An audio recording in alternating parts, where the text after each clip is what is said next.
to bring lawsuits against companies that are doing this, because in his view, they've broken that promise that was made. That promise that was made to the workers of that company and the people of those communities, that there was this common bond, that they were good workers and good citizens, and the companies were good citizens. The companies were investing in their workers, investing in their communities, investing in our country.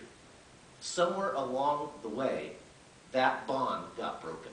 And I'm sure not sure exactly when that happened, but I pinpointed right around to the point where my dad started getting involved in lawsuits about older workers losing their jobs, losing their benefits, losing their pensions.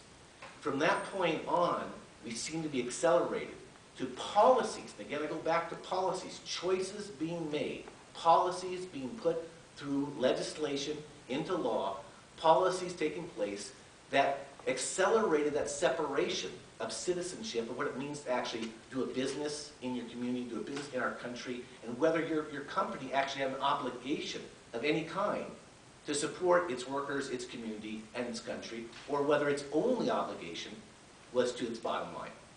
And we've evolved to a point now where, in the corporate world, its only legal obligation is to its shareholders. That is its only legal obligation. Now, that has happened over years. Again, choices were made along the way. Policies were driven from those choices. We have to make different choices. Bill mentioned, and I thought it was a great point, in terms of the idea of citizenship. Yeah, we can criticize companies that are not good citizens, but they're not set up any longer to be citizens. They're not set up to be contributors to our country as a whole. Their primary purpose is to get profits and dividends for their shareholders. That's their purpose, and needs to acknowledge that.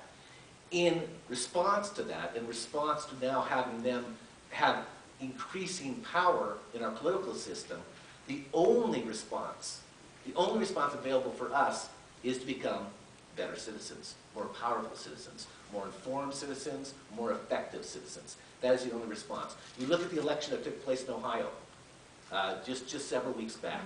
You had major corporate dollars coming in to try to break the unions in Ohio, take away collective bargaining rights. But what did you have in Ohio? You had hundreds of thousands of people involved in a process, and they said no, and they won. And they reversed the law in Ohio. They brought back collective bargaining rights.